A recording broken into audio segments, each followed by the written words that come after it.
महाराष्ट्र के सियासी अखाड़े में दांव-पेच लगातार जारी है, लेकिन इन राजनीतिक दांव-पेचों के बीच महायुति उस स्ट्रेटेजी पर बटी हुई नजर आ रही है जिसके सूत्रधार यूपी के सीएम योगी आदित्यनाथ है। आइए आपको दिखाते हैं कि इस वक्त महाराष्ट्र की सियासत में बटेंगे तो कटेंगे के नारे पर क्या कुछ हो रहा है।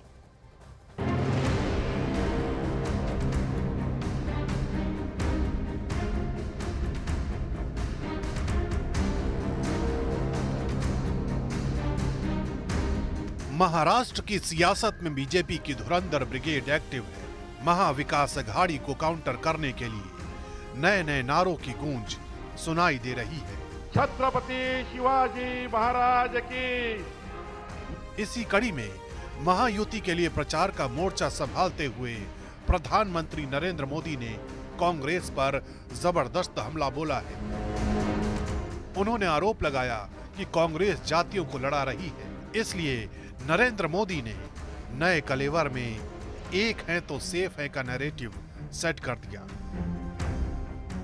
आदिवासी जातियों की एकजुटता कांग्रेस को फूटी आंख नहीं सुहाती। कांग्रेस का एजेंडा है कि देश भर की आदिवासी जातियां आपस में लड़ती रहें, उनकी सामूहिक आदिवासी ताकत खत्म हो जाए। कांग्रेस ने जब धर्म के नाम पर ऐसे ही साजिशें रची थी तो देश का बंटवारा हो गया था। अब कांग्रेस एससी, एसटी, ओबीसी समाज की एक जाति को दूसरे के खिलाफ खड़ा कर रही है। भारत के खिलाफ इससे बड़ी साजिश कोई और नहीं हो सकती। आप मुझे बताइए, आदिवासी जब एकजुट रहेगा तो उसकी ताकत बढ़ेगी कि नहीं बढ़ेगी? ताकत बढ़ेगी कि नहीं बढ़ेगी? अलग अलग जातियों में टूटने से आप सोचिए कमजोर हो जाएंगे कि नहीं हो जाएंगे। एक है तो हमें एकजुट रहकर कांग्रेस के खतरनाक खेल को नाकाम करना है और विकास के रास्ते पर आगे बढ़ते रहना है।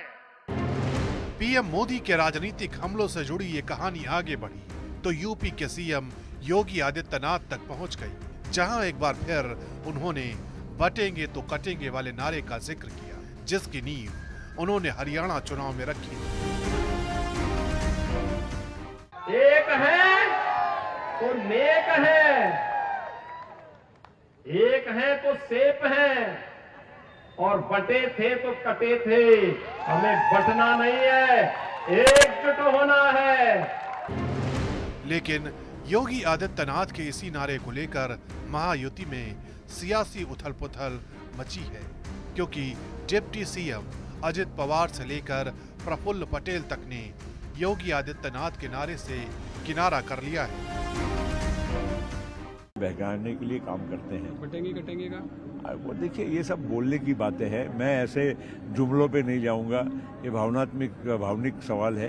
लेकिन मैं इतना जरूर कहूंगा कि जनता की विकास करने की जो हमारी मंशा है वो सबसे महत्वपूर्ण है और वही निर्णायक रहेगी। हमारे महाराष्ट्र में ऐसी राजनीति बिल्कुल नहीं चलती है। हमारे महाराष्ट्र में शिव शाहू फुले अम्बेडकर, शिव यानी युगपुरुष छत्रपति शिवाजी महाराज, राजर्षि शाहू महाराज, महात्मा ज्योतिराव फुले और डॉक्टर बाबा साहेब अम्बेडकर, इनका नाम हम लेते। शिव शाहू फुले अम्बेडकर की विचारधाराओं से हमारा महाराष्ट्र चलता है। आपने अलग अलग स्टेट की राजनीति अलग अलग तरह से देखी है, हमारे महाराष्ट्र की राजनीति बहुत अलग है। दरअसल योगी आदित्यनाथ ने बटेंगे तो कटेंगे जैसे नारों का जिक्र सबसे पहले हरियाणा चुनावों में किया था, जहां बीजेपी को अप्रत्याशित सफलता हासिल हुई थी।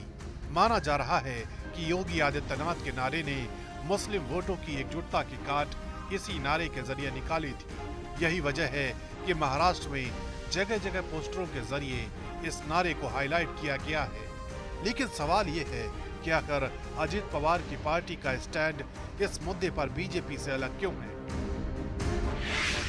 दरअसल एनसीपी में बंटवारे के बाद ये पहला विधानसभा चुनाव है। अजित पवार अपना गुट बनाकर अलग चुनाव लड़ रहे हैं। लोकसभा चुनाव में महायुति का बुरा हाल हो चुका है। माना जा रहा है कि लोकसभा चुनावों में मुस्लिम वोटर्स ने अजित पवार का साथ नहीं दिया था, जबकि शरद पवार वाली एनसीपी के पक्ष में मुस्लिम वोटों का रुझान दिखाई दिया था। इस बार भी महायुति में अजित पवार के गुट को मुस्लिम वोटरों की नाराजगी का डर सता रहा है। यही वजह है कि अजित पवार की पार्टी विधानसभा चुनावों में कोई रिस्क नहीं लेना चाहती।